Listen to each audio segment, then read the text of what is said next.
I get angry, I get mad, frustrated, apathetic, depressed, but I'm still kind of like thinking somewhere inside me, you are a worthy adversary, Parkinson's. You know, I don't respect it, but I'm intrigued by it. Welcome to the FocalFlip Podcast. Every week we take a deep dive into the mystery and stigma behind mental health and explore real-life stories of struggle and triumph. We aim to educate and encourage others as we bring together a diverse group of guests. From the streets to sanctuaries, classrooms to boardrooms, mental health does not discriminate, and neither do we. Prepare to laugh, prepare to cry, prepare to be changed. Let's get into it. Hey everybody, welcome back to the FocalFlip Podcast. It's your boy Mike rolling in season 2. I have some great guests in front of me today. I've got some product sitting on our set today as we are officially sponsored by North Star Yerba Mate, which is our instant health drink that we have. And it's going to be going on Amazon as early as next week. So second week of April, product to be rolling up on Amazon. So very, very excited about that. So that's why you guys are going to see the bags up here as we pursue mental clarity, mental health, and destigmatizing mental health and bridging gaps through education here at FocalFlip. So today, here's my guests. I have Mr. Dave Shields and Tony Barker. Guys, how are you? Pretty good. Doing great. Mm-hmm. Doing good. Good. Well, what I do with a lot of my guests, I tell kind of my reasoning for inviting you guys on and how the relationship is and how we met and those kind of things. And then we'll kind of get into a little bit of Dave's story and some of your story as well, Tony. So I actually met these guys through the Independence Business Association and some farmers markets and Anytime Fitness and just a lot of the Independence area when I stepped out and started doing FocalFlip. When I joined the Independence Business Association, I met a lot of really, really good people. A lot of amazing organizations that have been created within this city by some pretty amazing people. So one of the things that's always been incredibly well advertised and has been an awesome benefit that we've had is this concert that's called Rock on the James. And Rock on the James is actually a benefit for Parkinson's disease. Is that correct, guys? Mm-hmm. Yes. So that has been something that had been promoted quite a bit.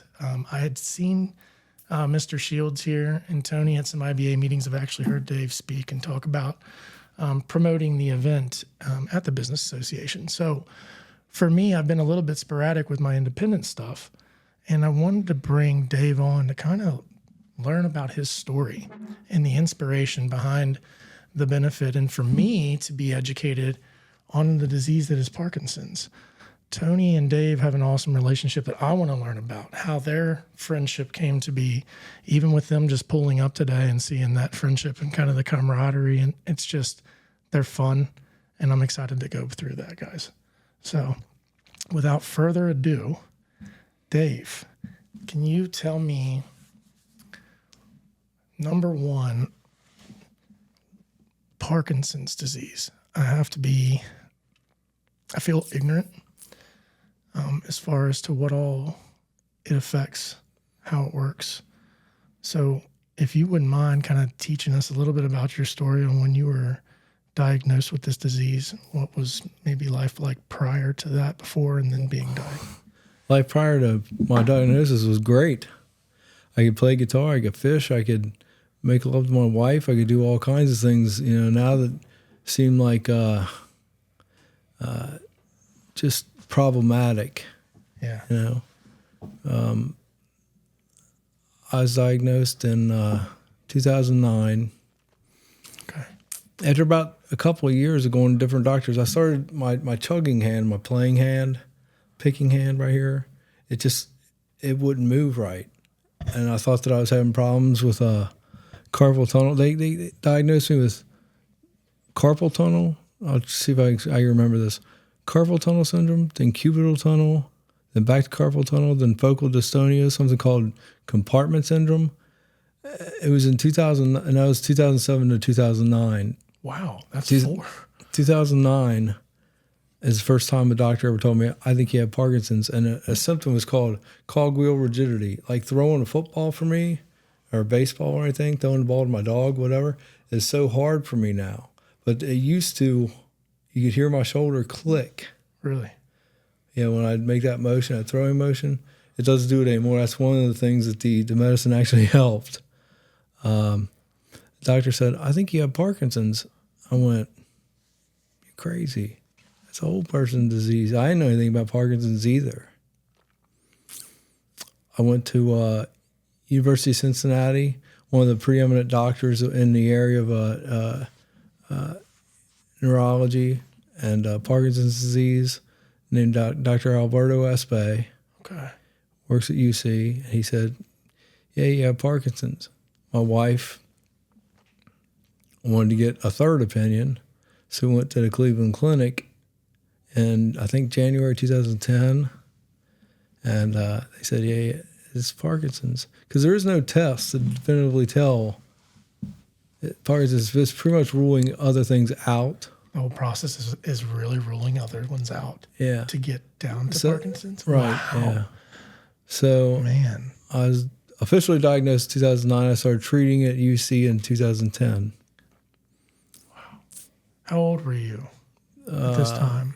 39, 30, Wow. 38. Oh, my goodness. Mm-hmm. Yeah. That would be a shock. It was. I'm 41. And they started me on Cinemet therapy, all different kinds of medicines.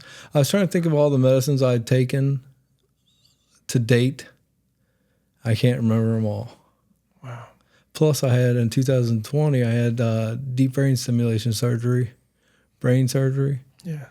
That was a miracle for about a year. Okay, Now, what happened after a year? I don't know if it's the tuning of it or it's just less effective. I don't feel any. I'm sure that if I turned it off right now, I have like a remote. I can turn it off. I would notice, but the medicines aren't keeping up with the symptoms at this point. Wow. Okay.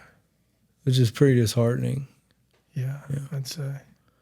So wow, that's interesting. That's a lot to unpack. So it's basically kind of a trial and error with rolling things out to get down to the diagnosis that is Parkinson's. Right. What all are the symptoms exactly? Well, they call it You were telling about as it was happening, but cogwheel rigidity. yeah. That's one of the things I really don't have anymore. Now, when I go to throw a ball, I can feel it. Okay. And it limits my throwing motion. But, I don't throw a ball that often, so I'm not as concerned about that. Yeah. My primary symptoms are, people think of Parkinson's, they think of tremors. Yeah. That's the one thing I don't have. Shakes, yeah. That's the one thing I don't have. Wow. I have started out with constipation and insomnia. It's brutal right away. All right. I'm up, I can't poop. So Yeah, dude, right? Oof. So I have stiffness, rigidity, slowness of motion, called bradykinesia. Bradykinesia. Okay. So the mental aspect of it here in the last couple of years has really been getting to me and starting to really kick my butt. I'm being treated for Parkinson's dementia at this point. wow. So, that's one of the things that nobody wants to talk about. They want to talk about the physical stuff, but it's the mental stuff really that's causing me the sleepless nights at this point. Wow. Yeah, and I want to go there and talk about that. So Parkinson's affects the central nervous system. Is that? Basically it's a dopamine issue. Okay. Now, dopamine, people think of dopamine, they think depression, which is part of it. Depression, apathy, that's all part of Parkinson's and part of my struggle too. But is it hereditary? it is hereditary, but nobody in my family had it. What? Okay. That's so interesting. It can be hereditary. It can be caused by environmental factors. I have some ideas of where I might have gotten this, but I'd rather not talk about it. Okay. Now. That's fair. You don't have to. You're more than welcome to, but you don't have to. Because that's kind of what I wanted to get to is I grew up on the street out here. So I've had a lot of folks that we have come and gone. And we've had a lot of diseases and illnesses that have set in over here. Lou Gehrig's is one that I'll never, ever forget, with a neighbor up the street. And I learned quite a bit about that. So I guess my thing is with Parkinson's, environmental factors causing it. What all does cause it then? And without you going into what you assume, but what all can cause Parkinson's? Right now, paraquat, like as in people use in farming, like a weeder or to kill weeds and stuff like that. Yeah, that could be one. So like a pesticide. Or Pesticides, herbicide. Yeah. A lot of environmental factors. I'm sorry. No, you're good. We'll have that conversation offline because I know where you're rolling already probably.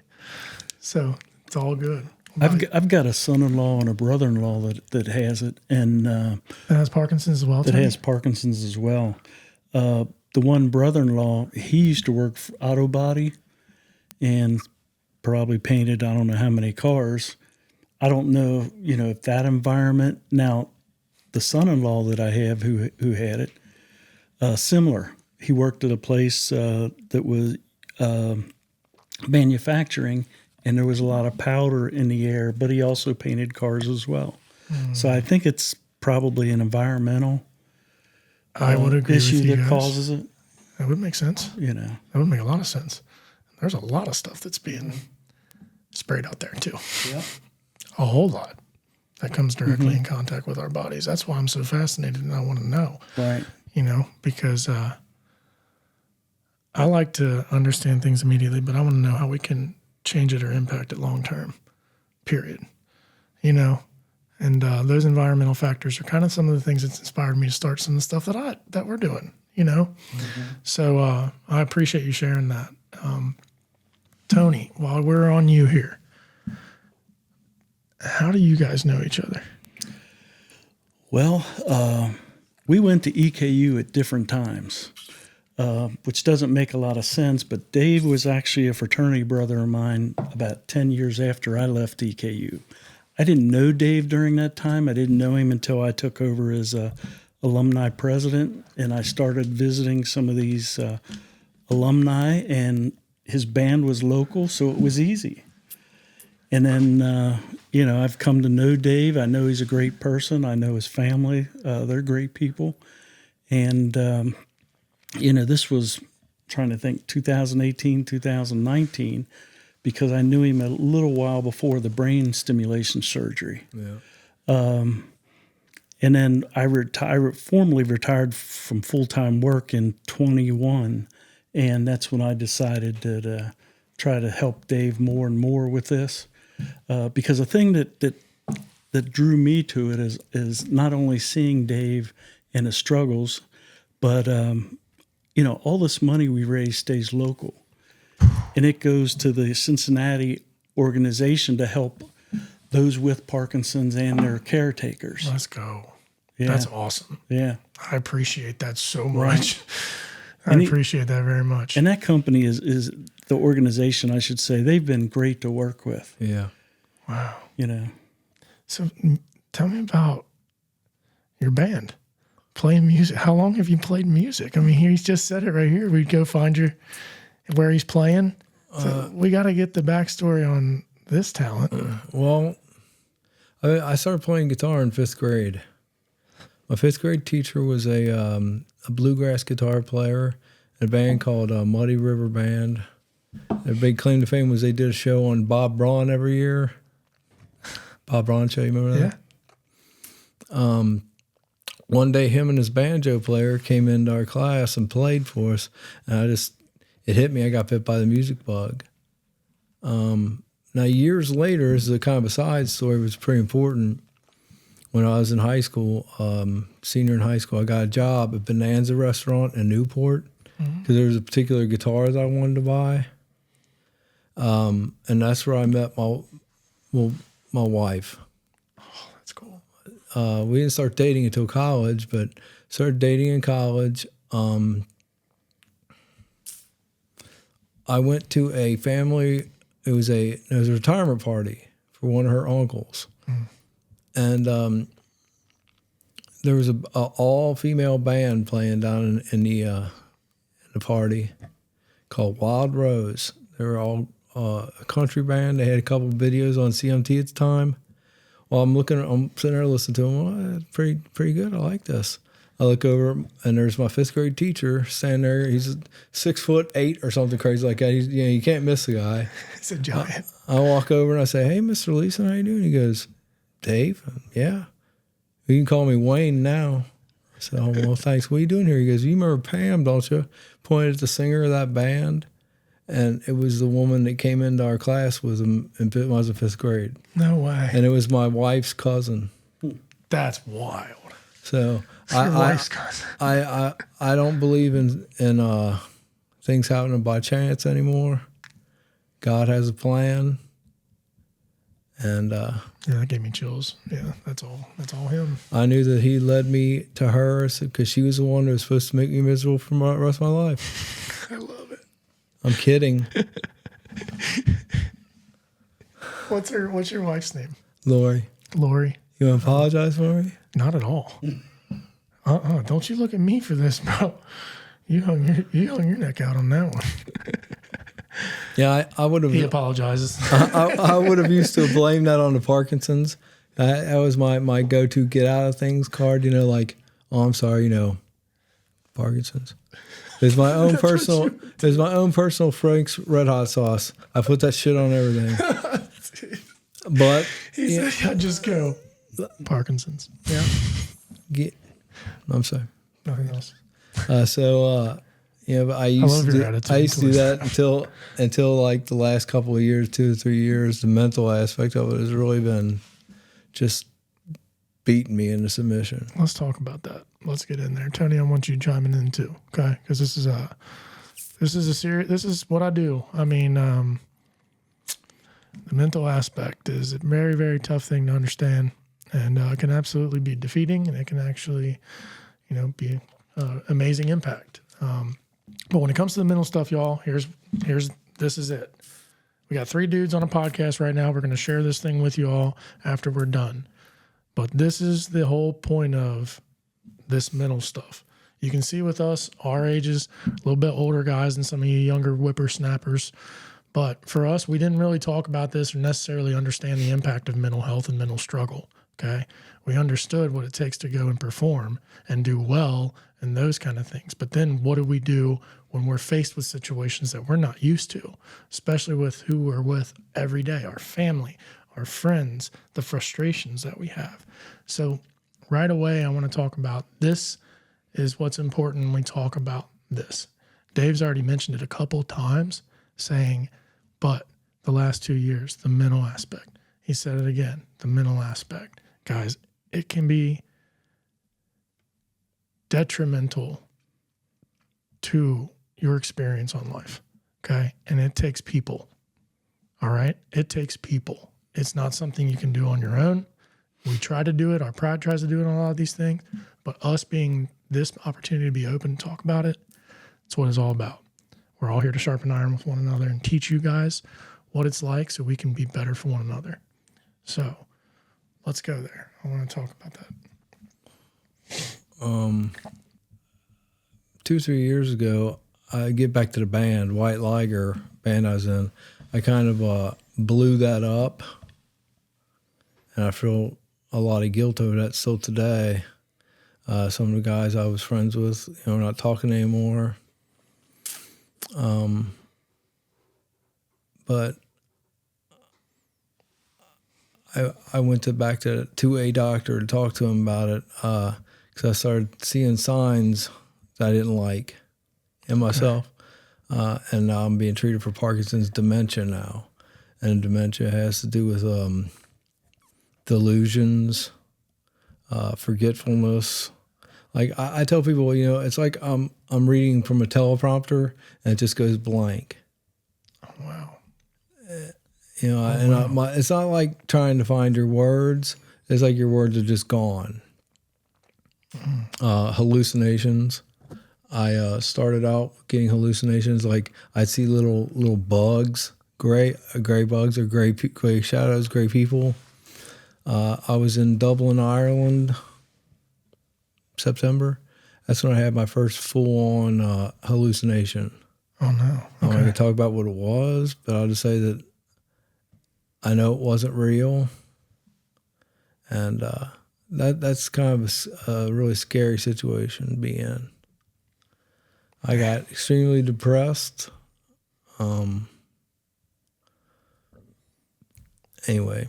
And it caused you to isolate some too. You get crazy depressed too, huh? The apathy and the depression, it's just overwhelming. It's debilitating. At times. Very debilitating. So I'm not even going to say that I understand everything Dave's going through. I only see this much of it, but what a lot of happens is right inside his head.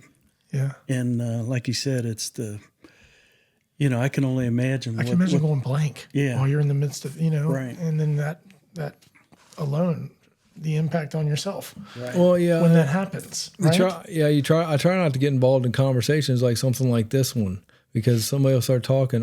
I'm thinking, and I have everything in my head that I want to say, and somebody else will interrupt, and that's just part of a debate or a conversation between people. Yeah.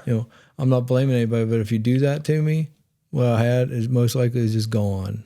Yeah. So if you interrupt for a moment and you lose that zone, that'll be it, right? Is that what you're saying? Like that'll be gone. Yeah, that's interesting, buddy. That's frustrating. I can't say that I can relate at all. I can relate with the hallucination, and that was awful.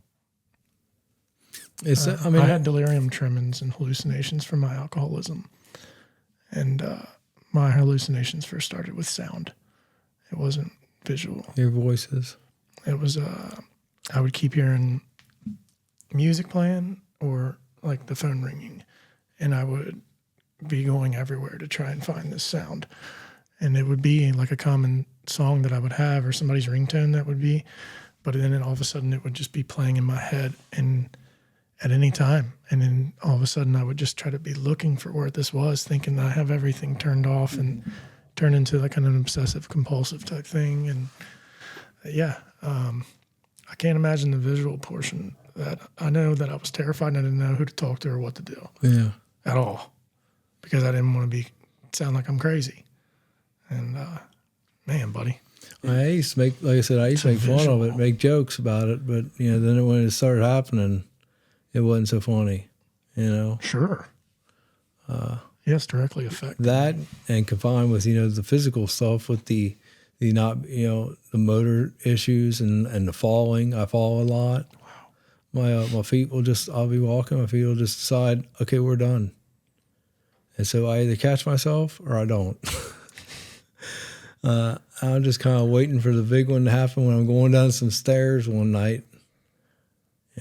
It's incredibly frustrating, incredibly defeating. I tell people that, don't let Parkinson's ruin your good days. And I believed in these things: faith, family, friends, fishing, and Fender guitars. I love it.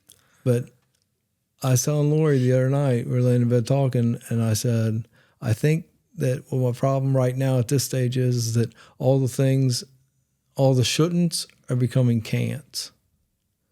Like, you shouldn't drive. No, I can't drive. Oh, you shouldn't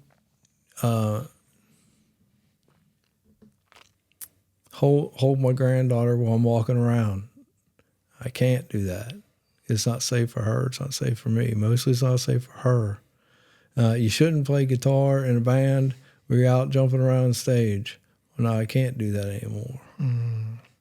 So I never thought about it from going fishing to can't. Even fishing, because I used to go down, and me and my friend Bill Schmiotti spent the better part of 2 or 3 years cleaning out our pond down in the woods, and that was kind of my sanctuary.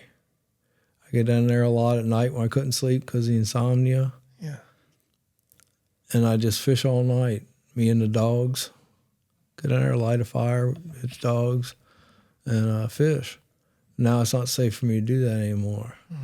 So I really don't fish anymore because I have to have a clear pond like the one like you had out here.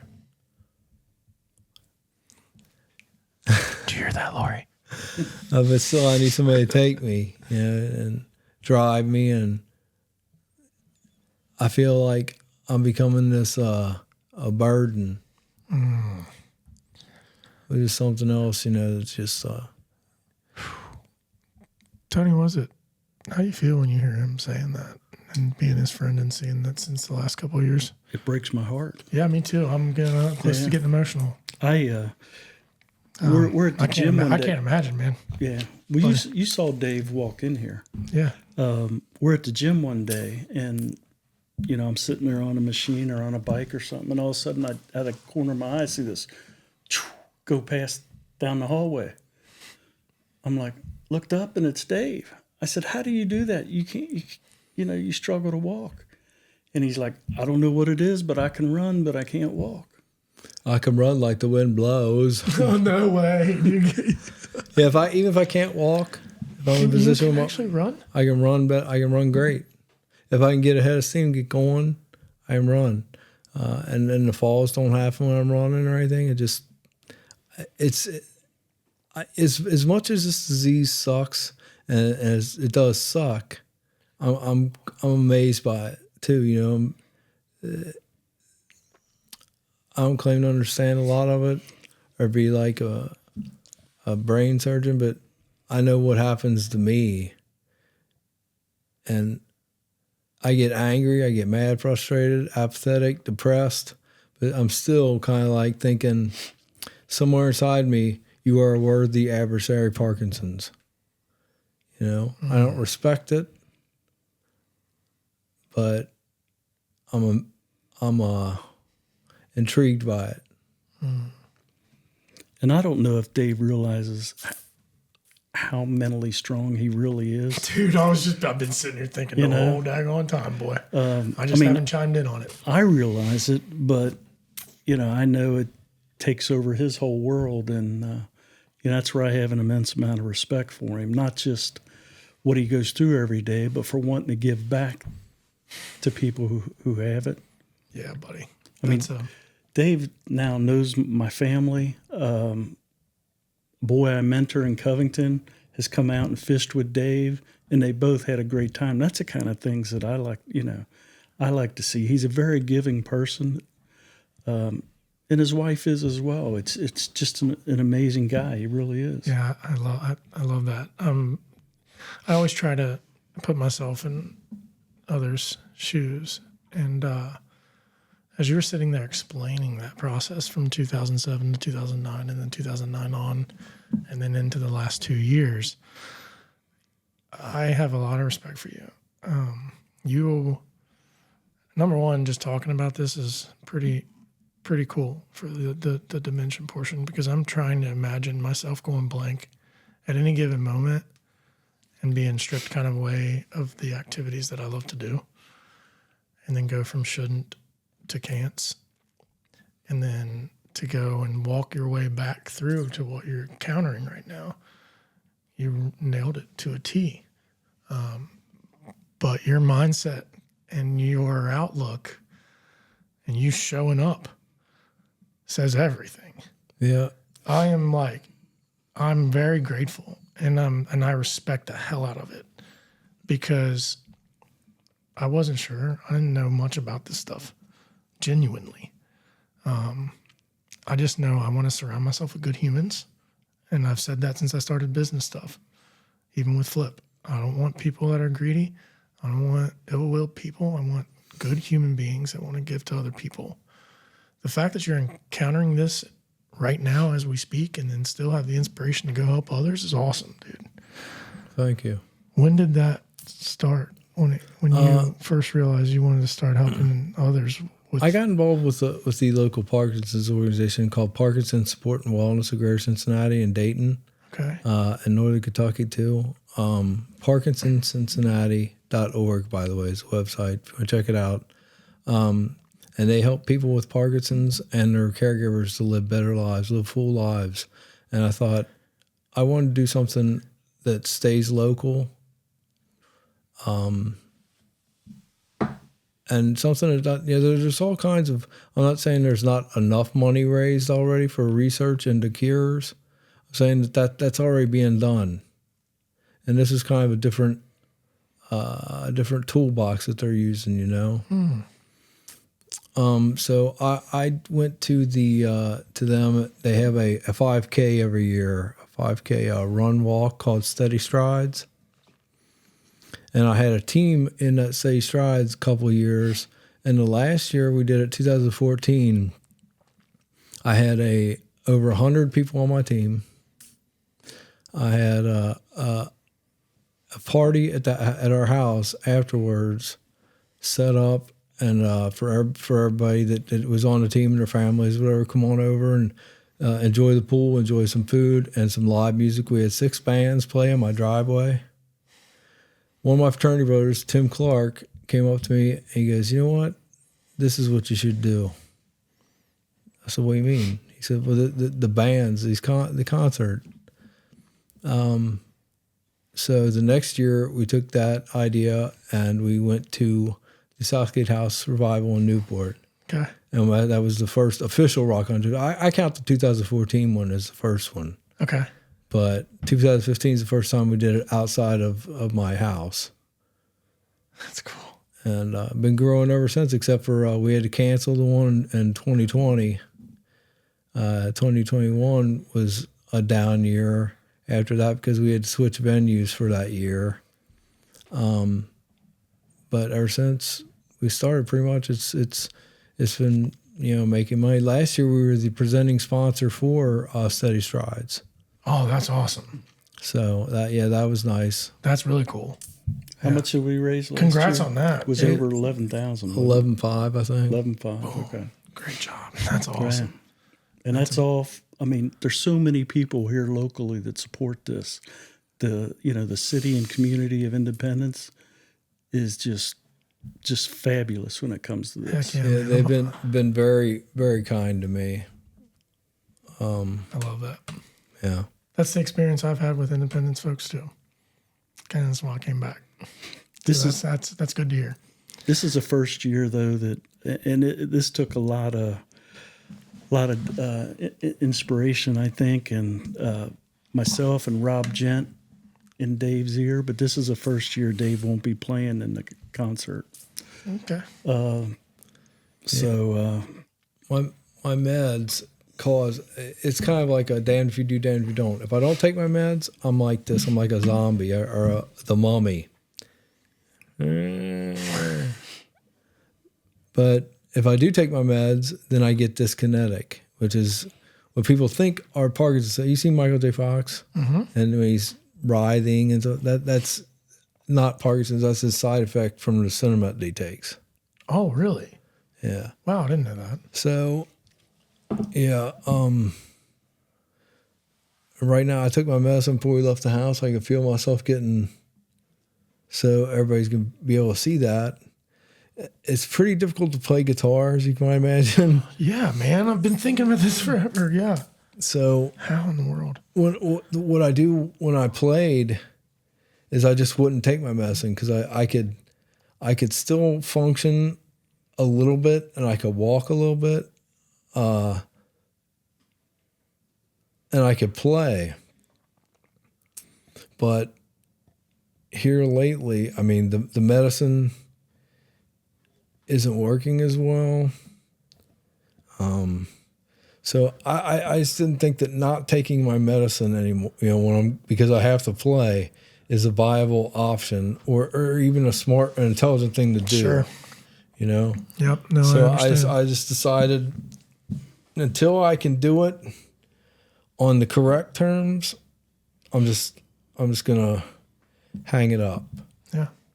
And I'm still looking How for. do you feel? Because we've talking about this mental stuff, from the last couple of years. How's that make you feel? Because we just talked about shouldn't. It's like oral sex in a hurricane. It both sucks and blows. You netted that out. I've never heard no one it in. That's great. Yeah, it's taken something that I love, and this disease has taken so much from me now.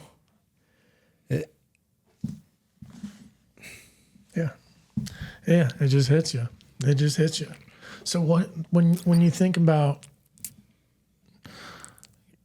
back a couple of years back in these mental struggles that have came through this, what are some of the things that you do, Tony, or you can chime in to kind of help pull you out of those things? Because this depressive type stuff, the mental aspects, it's like I said, it's debilitating. And I always try to teach how to counter that. Everything swings on a pendulum. It's all balance. And I've learned now that I have to flood positivity like crazy, prayer, those kind of things. Mm-hmm. So when you're encountering what you're encountering and experiencing, what do you try to do as you're battling the depression? Because that's a struggle, guys. Like it's so hard because it can just completely leave you still. Well, I still play when I can. If I get even just like a half hour where I feel pretty good, Yeah, I'll go downstairs and in the Liger's lair, and I'll just crank it for as long as I can. it's awesome. My granddaughter being born has improved my perspective greatly about what's important. Even though, I can't walk around and hold her because I'll fall. Just her, she's an amazing little person that loves me unconditionally. Gotta love it. And that will just her smiling at me breaks me out of the depression. That's a beautiful thing. And I can't That's a say, beautiful thing. that's what I said before. I can't say I understand this a bit. I'll reach out to Dave and say, hey, how about the gym today or lunch? And, there's times he'll say, my mind wants to, but my legs don't. Yeah. And it's not a disease where you can say, hey, come on, just come on. It's like, I understand. Yeah, absolutely. Well, I think that mindset's excellent. That's the whole thing. Having the granddaughter will put things in perspective. I think that causes you to be present and have to ignore everything that's actually affecting you. Leaving that focus on that's a beautiful thing. I'll say, this year especially, Tony and Rob, I really didn't even want to do it this year because I think that I was feeling kind of selfish because I knew I wouldn't be able to play the show. Mm-hmm. So Tony and Rob kind of goaded me into, oh, come on, and we'll help you out. And they have helped me out so much this year with planning the show and getting sponsors and stuff. It made it really easy on me so I could just show up and be the Rock on and James guy, I guess. Yeah, that's what I was sitting here thinking, absolutely. Be the Rock on the James guy. You're the guy. I think that's awesome. What an outlook, man. And I'll tell you right now, Dave, you got me too, bro. Tony, whatever we can do, I will promote like crazy. And we can't thank Rob Jen enough for what he's done. I think the last 5 years, 4 or 5 years, Rob's been the primary sponsor. He's an exceptional human. He's an exceptional human. Yeah, whenever I'm around Rob, when I leave, I feel much better. I've said that to people numerous times. He's a great leader. And then he pulls in, he'll pull in Jim Wright.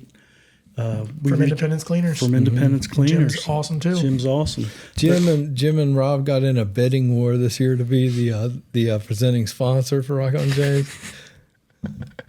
Did they do that while they were in Vegas at the concert? Turds. Yeah, no, but I think it was right there after the last meeting we had.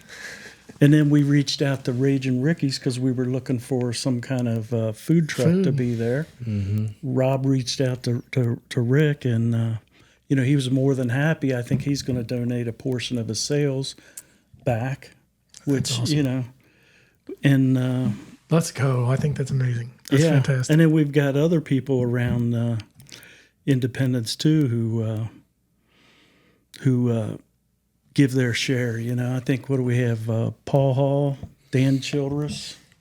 Yeah, Dan has been very generous with the show, as has Melody Ellis. Melody Ellis is a girl I went to high school with, whose father had Parkinson's. And she's been just super about helping out the show and me. So awesome. Yeah, and then John Vince, and then Mike Dominic, we found out just recently donated some money. So that's very cool. We're very grateful. Like I said, the City of Independence, when they go in hard. Mm-hmm. It was overwhelming for me. I think that's amazing about them. Yeah, because that's been my experience over the last 2 years as well. And then they'll show up for the show. Last year, I was just blown away by the generosity of everybody, and like the gift baskets and stuff. I've been raffling off one of my own guitars from my own collection every year, like for the last 3 or 4 years, I guess.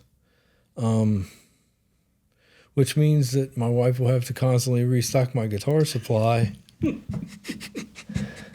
loving the plugs to Lori. This is great. But yeah, that's awesome. Well, let's give a plug for the event. Let's get rolling into that. But this has been an exceptional episode that's going to teach a lot of folks and help a lot of people. So thank you for that. When is our event this year? Because we were in the month, right? Yeah, April is National Parkinson's Awareness Month. Yeah. So we try to do it in April. It's Saturday, April 25th at Southgate House Revival in Newport, 6th Street in Newport. Doors open at 5:30. The show starts at 6. We got 4 great bands. Here we have Gunpowder Creek. The singer and guitar player from Gunpowder Creek played the very first Rock on James in my driveway. No way. Then we have Feeve. Feeve has played every Rock on James we've had. Yeah. Okay. White Liger will be playing without me. We have a guy named Reed Kerr, who's a fantastic guitar player and person. He's stepping in to help out the band. And we have the headliner this year is Hoopty. Okay. And they are just phenomenal. We saw them at the Steinford Toy. Steinford Toy event. I was blown away. I can't wait. I'm excited. It's going to be great. I used to be on the Southgate House a lot. And we can't thank our wives enough either, because my wife will come work all day that day. Lori will come work all day. Some of the kids will, come. And then, like I said, the people from Independence, they really show up. That's cool. Well, I'd like to help too. If you guys have any roles that you need any help with, I'd love to help, because sure. I'm team you guys, that's for sure. I'm grateful now to call you friend, that's for sure. So anything you guys want to end on? Tony? I'd just like to thank you for giving us the opportunity to be here. I'd like to thank Dave for allowing me to help him. I mean, it's really been an annual event that I look so forward to. So yeah. Absolutely. Looking forward to it. So for all you guys, all my listeners and viewers, we're going to capture some content all the way through this sucker, okay? Up until April 25th to the event. So I am all for this and helping and giving back. You're an excellent human being, my friend. You are as well, Tony. Thank you. That's been my experience, and I only want to surround myself with guys like you. So appreciate what you guys do. Anything that you need from me, I'd be happy to throw in. So this is cool, and I learned a lot today, and I have a lot of respect for you guys. So outside of that, we're good. Thank you.